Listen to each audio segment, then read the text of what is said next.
Foi um fim complicado, né, de muita contradição, mas que foi até bom, né? Seja bem-vindo de volta, Gilvan. Eu que agradeço o convite, Érica, e a alegria de estar aqui compartilhando mais um investidor em ação na sua companhia. Foi um mês muito diferente do que nós estávamos acostumados. Tivemos diversos meses de cenário positivo, de bolsa assim, performando positivamente, se recuperando do grande tombo de março, mas agosto o Brasil destoou dos grandes players internacionais. Nós tivemos ali, por exemplo, a Bolsa dos Estados Unidos rompendo recordes históricos, tivemos também muitas empresas se valorizando, mas o Brasil foi o lanterninha da rentabilidade em Bolsa de Valores, fechou o mês caindo 3,44%, assustando os investidores. E, bom, essa queda, né, das bolsas pelo mundo, como é que isso influencia, né, o investimento no Brasil? Como é que isso influencia a curto, né, agora para a gente pensar em setembro, e a longo prazo, médio prazo? Excelente pergunta, e eu quero fazer uma analogia com uma teoria de filas, né? Normalmente a gente tem um estudo que estuda o comportamento de filas. Então, quem chega primeiro, né, sai primeiro, quem vem no meio vai ficar por último, e o último da fila, né, demora mais para atingir o objetivo. Isso é muito estudado, por exemplo, em administração, quando você trabalha com estatística. Mas por que eu estou falando sobre isso?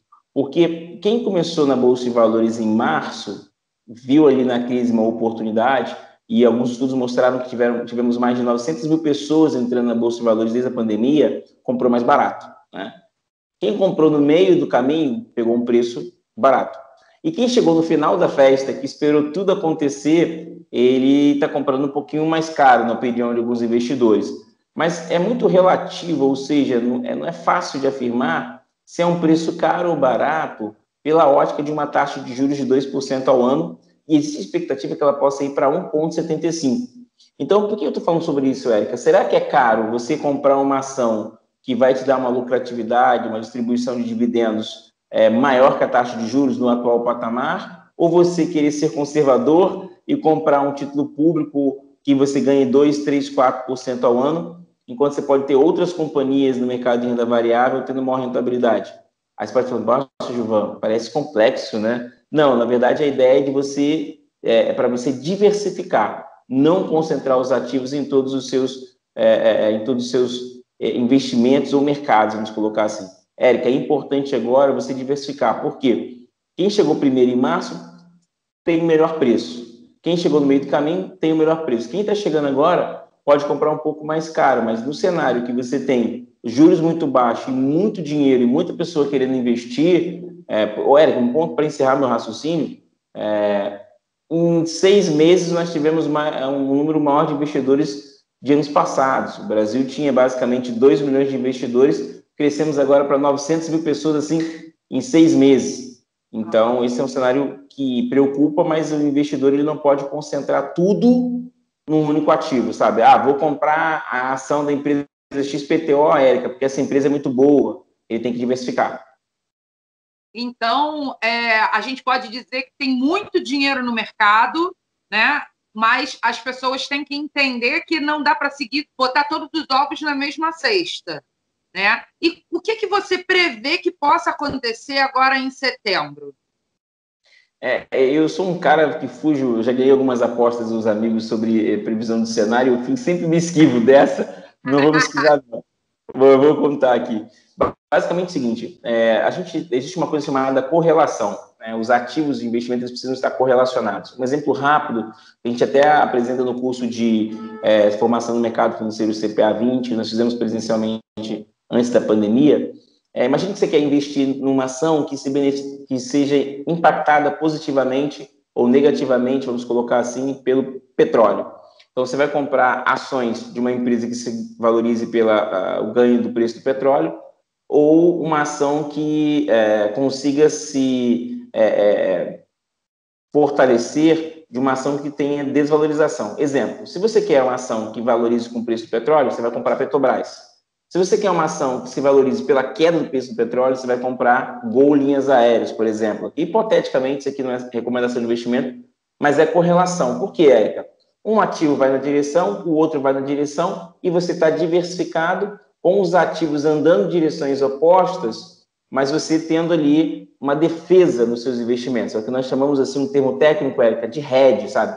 Então, é um conceito simples. Assim, hedge é uma proteção, é um seguro contra alguma coisa, tá? E por que eu estou falando isso?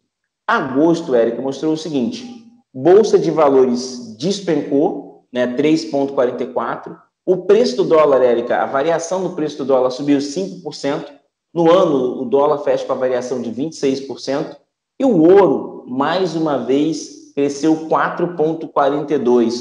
Ou seja, existe uma correlação. Quando bolsa cai, juros e dólar e ouro puxam para cima, vamos colocar assim, apesar que o ouro vem numa crescente. O que determina setembro é uma coisa chamada teto de gastos. É isso aí, você olhou para cima, eu sei que vocês olharam para cima. Na verdade, é o teto de gastos. Se o governo mostrar que ele está comprometido com a redução dos gastos, um equilíbrio fiscal, o mercado vai muito bem. E nós não podemos ter nenhum atrito com o Guedes. Né? O Guedes mostra que ele tem uma força muito especial ali com os investidores. A gente chama de condado da Faria Lima. Então, para todo mundo que gosta do mercado financeiro, Érica, existe o condado. Tudo acontece na Faria Lima. E tem o Rally dos Sertões. O Rally dos Sertões é tudo que acontece onde o governo tenta ali fazer um programa de distribuição de renda, mas acaba prejudicando a economia. Então, o mercado não gosta disso. Esses 2 primeiros dias de setembro foram bem positivos. Ontem, dia 1º de setembro, uma alta de 2%, recuperando o dia 31. Mas agora para frente, Érica, começa um pouco de turbulência. Por exemplo, novembro, nós teremos eleição nos Estados Unidos. E a gente não sabe se o Donald Trump entra, tem renovação na Câmara dos Deputados e no Congresso. Então, acho que tem um pouco mais de turbulência política na frente.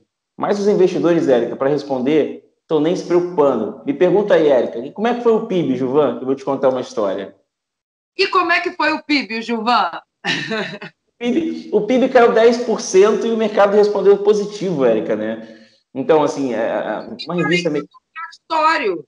É um mês muito contraditório, né? Cai 10% e o mercado sobe em 1º de setembro? Como assim? E tem uma coisa interessante, Érica, que é o seguinte: PIB é a produção de riquezas, produtos e serviços dos bens finais. Tá? Então, isso tem empresa. Né? Quem produz os bens e serviços finais são as empresas. Então, elas não estão tendo lucro. Então, como é que você vai conseguir manter a economia crescendo, as ações subindo? Então, hoje existe um movimento muito mais dos investidores brasileiros que estão tendo essa Selic 2% do que os investidores internacionais. Para reiterar, no passado, os investidores internacionais mandavam aqui no Brasil, ditavam o ritmo. Agora, quem dita o ritmo são os brasileiros. E os brasileiros não estão nem preocupados se a economia está indo mal ou não. Se ele viu que a ação tem potencial, ou se ele enxergou que ele vai ter uma rentabilidade maior que 2% ao ano, ele pimba na gorduchinha, desculpa o termo, como diria o grande doutor esportivo, ele compra ações. O meu medo é só a gente criar uma bolha ou criar as pessoas se iludirem. E aí um aviso para você que está nos prestigiando com a audiência. Você vai ter um amigo que está falando que ele largou o emprego, que vendeu a casa e comprou ações, que ele dobrou o patrimônio. Não é impossível, muitas pessoas conseguiram, mas tenha cuidado e não coloque o patrimônio da sua família, a sua proteção em risco, achando que você tem uma bola de cristal.